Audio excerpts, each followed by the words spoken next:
అరవింద్ కేజ్రీవాల్ రాజీనామా చేయడము, ఆయన ప్లేస్లో అతీషిని ముఖ్యమంత్రిగా ఎన్నుకోవడము, ఇవన్నీ చూస్తుంటే బీజేపీకి కేజ్రీవాల్ ప్రతిసారి సర్ప్రైజ్ ఎలా ఇస్తున్నాడో అర్థమవుతుంది. మనకు చిన్నపిల్లలతో పీక్ అబో అని గేమ్ ఆడతారు, అంటే ఒకసారి కనబడకుండా పోయి మళ్ళీ కనబడుతూ ఉంటారు. సో కేజ్రీవాల్ కూడా బీజేపీతో ఒక రకంగా పొలిటికల్ పీక్ అబో ఆడుతున్నాడు.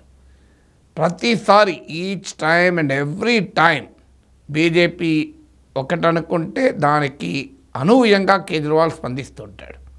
అందుకే డిస్రప్టివ్ టెక్నాలజీస్ అంటారంటే అప్పటికి ఉన్న టెక్నాలజీ అన్నిటినీ పక్కకు పెట్టి ఇన్ఫ్లుయెన్స్ కొత్త ప్రభావాన్ని చూపుతాయి. కేజ్రీవాల్ కూడా డిస్రప్టివ్ పొలిటీషియన్ అంటున్నారు. ఎవరు ఊహించని అన్కన్వెన్షనల్ డెసిషన్ తీసుకుంటాడు, ఎవరి స్ట్రాటజీస్కు అందడు. మీకు ఉదాహరణ ఇదే. ఢిల్లీ లిక్కర్ స్కామ్లో కేజ్రీవాల్ అరెస్ట్ అయ్యాడు, 6 నెలలు జైలుకి వెళ్ళాడు. 6 నెలలు జైలుకి వెళ్ళక ముందు నుంచే ప్రిపేర్ చేశాడు. మనీష్ సిసోడియాను అరెస్ట్ కావడంతో ఇక నన్ను అరెస్ట్ చేస్తారు చూడండి, నన్ను అరెస్ట్ చేస్తారు చూడండి అంటూ అరెస్టుకు కొన్ని రోజుల ముందు నుంచి ఒక వాతావరణాన్ని కేజ్రీవాలే క్రియేట్ చేశాడు. దీని ఉద్దేశం ఏంటంటే ప్రజల్లో ఒక భావన క్రియేట్ చేయడం. చూడండి, కావాలనే కేజ్రీవాల్ను వెంటబడుతున్నారు, రాజకీయ కక్షతోనే కేజ్రీవాల్ను వెంబడిస్తున్నారు అనే ఒక వాతావరణాన్ని క్రియేట్ చేశారు.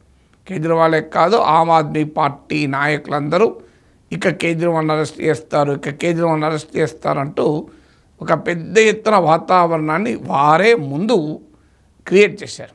బీజేపీ అనాల్సింది పోయి ఆపే అనడం మొదలుపెట్టింది, కేజ్రీవాల్ని అరెస్ట్ చేస్తారు. దీంతో అరెస్ట్ కావడంతోనే ఒక పబ్లిక్ ఒపీనియన్ క్రియేట్ చేసే ప్రయత్నం చేశారు. ఇది అవినీతి కుంభకోణాల వల్ల కాదు కేజ్రీవాల్ అరెస్ట్ అయింది, రాజకీయపరమైన కారణాల రీత్యా అరెస్ట్ చేశారు అని. తర్వాత అరెస్ట్ అయ్యాక బీజేపీ అనుకున్నది ఏంటంటే కేజ్రీవాల్ రాజీనామా చేస్తాడు, ఆమ్ ఆద్మీ పార్టీలో నాయకత్వ పోరు మొదలవుతుంది, అంతర్గత కుమ్ములాట్లు మొదలవుతుంది, ఆ ముక్క చెక్కలవుతుంది, చీలికలు పేలికలై బలహీనపడుతుంది, పార్టీని యునైటెడ్గా ఉంచడానికి కేజ్రీవాల్ ఉండడు, కేజ్రీవాల్ జైల్లో ఉంటాడు, కేజ్రీవాల్ తన సతీమణి సునీత కేజ్రీవాల్ను పెట్టవచ్చు, అప్పుడు మనం దాడి చేయొచ్చు, వారసత్వ రాజకీయాలంటూ బీజేపీ అస్త్రశస్త్రాలతో రెడీ అయింది. కేజ్రీవాల్ అందుకు కంప్లీట్ భిన్నంగా డెసిషన్ తీసుకున్నాడు. జార్ఖండ్లో హేమంత్ సోరెన్ రాజీనామా చేశాడు, కానీ కేజ్రీవాల్ రాజీనామా చేయకుండా దాన్ని కౌంటర్గా బీజేపీ పైన విసిరాడు. నేను రాజీనామా చేస్తే ఇది బీజేపీ రాజకీయ కక్షను సమర్థించడం అని అవుతాను, నా అరెస్టు అనైతికం గనక నేను ఆ అనైతిక చర్యకు సహకరించను అంటూ రాజీనామా చేయకుండానే 6 నెలలు జైలు నుంచే సీఎంగా ఉన్నారు. రాజ్యాంగంలో కూడా ఎక్కడా ముఖ్యమంత్రి జైల్లో ఉంటే రాజీనామా చేయాలని లేదు, దాన్ని కేజ్రీవాల్ ఉపయోగించుకున్నాడు. ఇక బీజేపీ ప్రతిరోజు రాజీనామా చేయాలి కేజ్రీవాల్, చూడు కేజ్రీవాల్ అధికార వ్యామోహం, అరెస్ట్ అయినా కూడా రాజీనామా చేస్తలేడు, పదవిని పట్టుకొని వేలాడుతున్నాడు, కుర్చీని పట్టుకొని వేలాడుతున్నాడు అంటూ బీజేపీ అటాక్ చేసింది. అయినా కేజ్రీవాల్ పట్టించుకోలేదు, రిజైన్ చేయలేదు. బయటికి వచ్చిన వెంటనే ప్రకటించాడు 2 రోజుల్లో నేను రిజైన్ చేస్తున్నానని. దీని ద్వారా బీజేపీకి ఒక అవకాశం లేకుండా చేశాడు.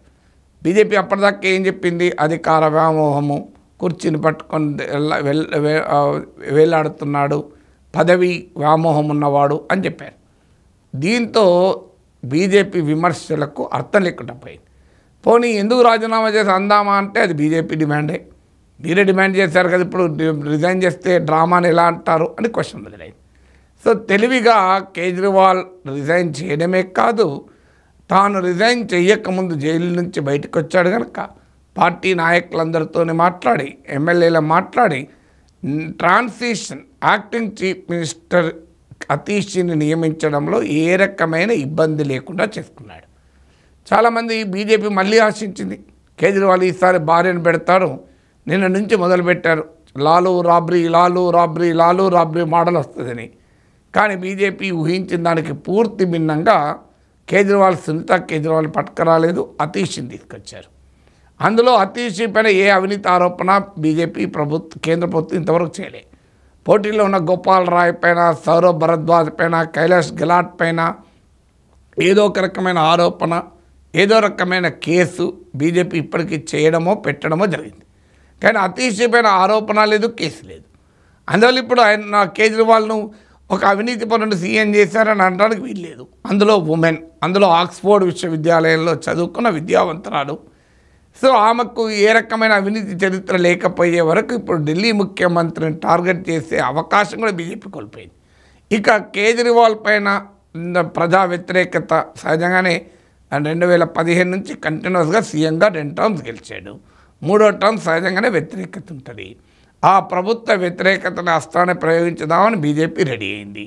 అవినీతి పరుడు అనే అస్త్రాన్ని ప్రయోగిద్దామని రెడీగా ఉంది.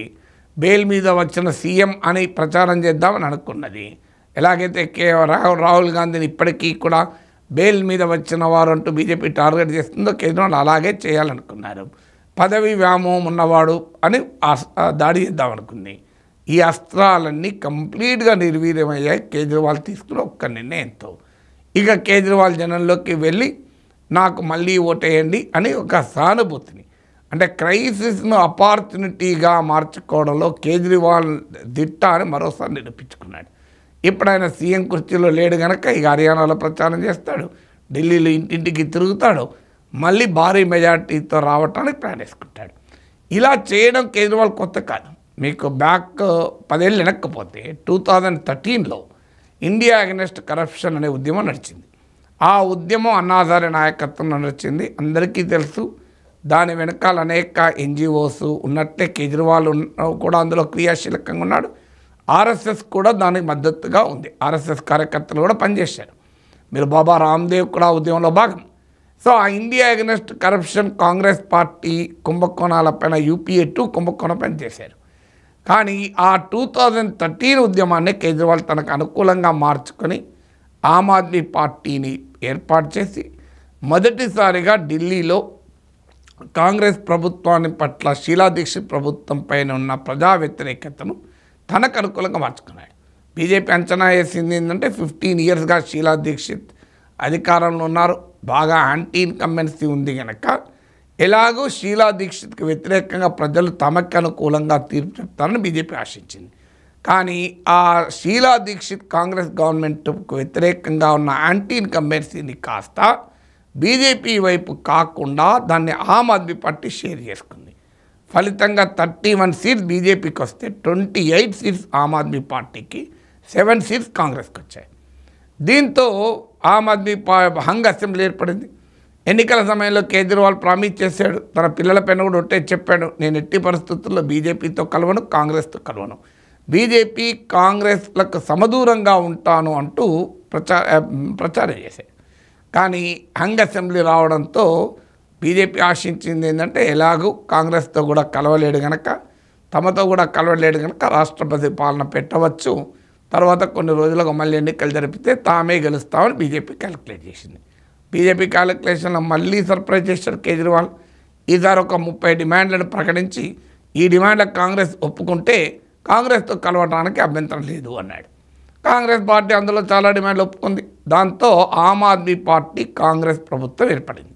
ఇది 2013లో Aam Aadmi party first time అధికారంలోకి వచ్చింది.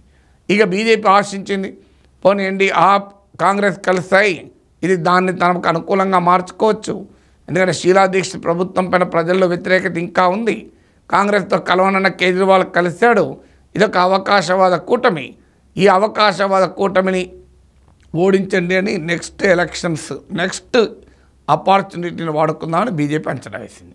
మళ్ళీ బీజేపీ లెక్కలు తారుమార ఎత్తుగడేశాడు కేజ్రీవాల్. 49 రోజులకే రాజీనామా చేసి పడేశాడు.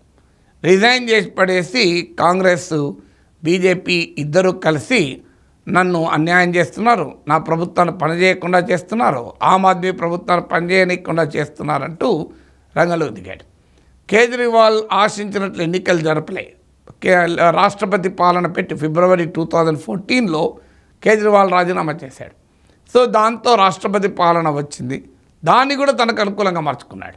చూడండి, బీజేపీ ఎన్నికలకు 2014 మేకి వచ్చే వరకు బీజేపీ అధికారంలోకి వచ్చింది కేంద్రంలో. చూడు వీళ్ళు ఎన్నికలకు పెట్టడం లేదు, ఆమ్ ఆద్మీ పార్టీ భయపడే పెట్టడం లేదు అంటూ పెద్ద ప్రచారం చేశాడు.